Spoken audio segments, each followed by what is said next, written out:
Hi, I'm Shoestring Jane. Welcome back to my channel. Today I thought I would show you my favourite bread pudding recipe. This is great for using up odds and ends of bread. I really only use the crusts because we don't tend to really like the crusts that much. So I use just the crust, and I use my faithful copy of the Cranks recipe book, which is ancient and, as you can see, very well thumbed. I use it for all kinds of things. I'm not actually vegetarian anymore, but I do still eat a lot of vegetarian food. But this was always my favourite recipe, spiced bread pudding. It's been used again and again. And the reason I like it, I think particularly, is because it doesn't contain suet, because obviously vegetarians can't eat suet. And when this was written, you couldn't get vegetable suet either. And it uses butter instead. Or you can just break up bits of margarine, solid margarine. I prefer to use butter. I'm using that in this recipe. So let's see what you think. Here we go. I'm making double quantity actually because we eat so much of it, and I'll make some for Justin's mum as well. So here we go.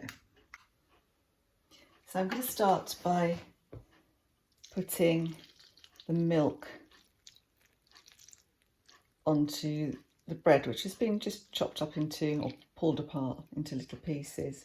And that's just to soak. You want that to soak right through. I'll give it a little bit of a mix, but basically I just go away for 20 minutes or so and leave that to soak.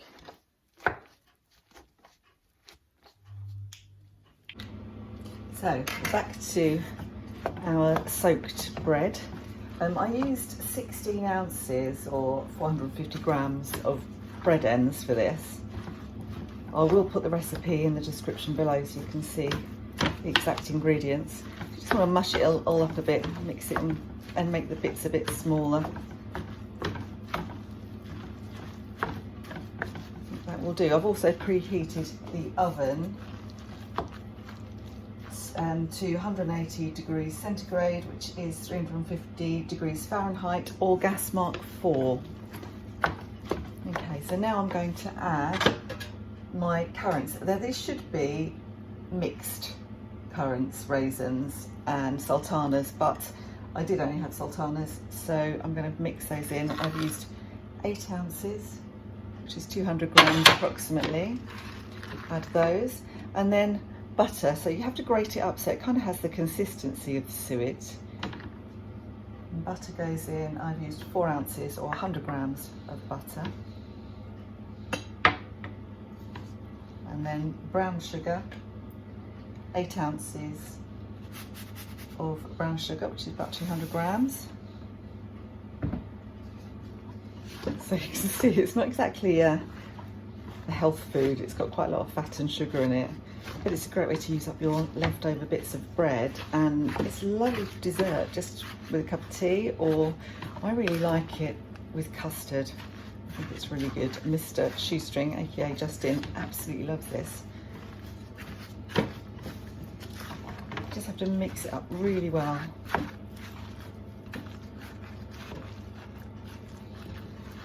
And one thing I've forgotten to add is the mixed spice. So mixed spice, we've got about 2 tablespoons full of mixed spice.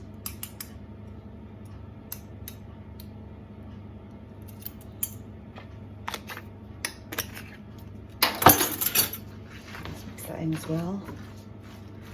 There's bits of butter mashed up a bit.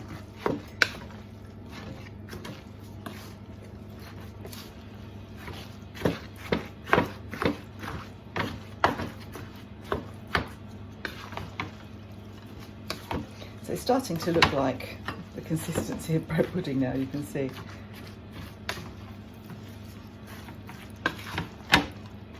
But because we want to make it set, we are going to need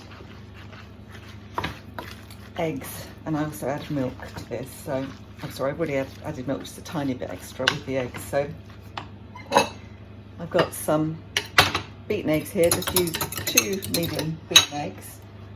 And to that, just to loosen it up a little bit, I'm going to add some more milk, so about 8 tablespoons.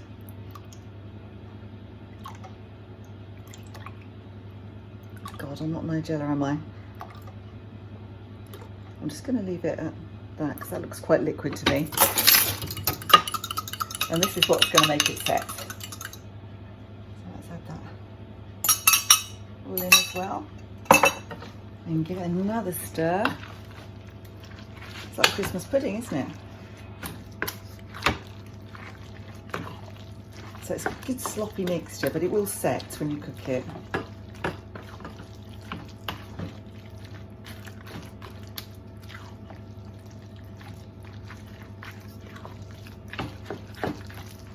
Gorgeous. And I've greased a tray. I think this is about going to be big enough. So I've done double the quantity. I don't bother lining it. I don't really think you need to. So I've just greased the tray.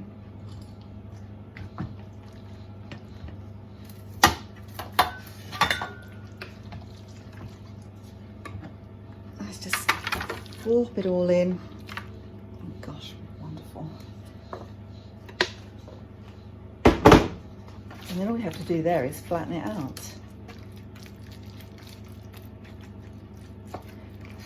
I mean, I like the bread to still be quite chunky. I know some people say they make it almost kind of liquid, the bread, but I like it to still feel like it's bread. It's kind of rustic.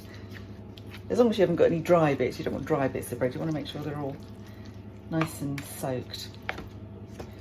So at this point, if you have some nutmeg, you could sprinkle some nutmeg on top. I haven't got any, so I'm not going to bother. And this is going to go in the oven for about 45 minutes to an hour. I will check it after 45 minutes and see how it's looking. So here is the baked bread pudding. I'm leaving it to cool before I slice it. It's a bit hot at the moment. One thing I forgot to say was that the bread I use is all from the freezer. So every time we finish a loaf of bread, I freeze the bread ends until I've got enough to make some bread pudding. I've actually got loads in there at the moment. I've got enough to make another bread pudding, I think. So here is the finished result. That's about half of it. I cut mine into 15 pieces, but it depends, you know, how big you want them. So that's all delicious and ready to have some custard a bit later. Was it nice? That's delicious. Thank you for watching this video. I will be back with some more frugal living hints and tips soon. So if you enjoyed this video, don't forget to hit subscribe as well as the thumbs up button, and I will see you soon. Bye for now.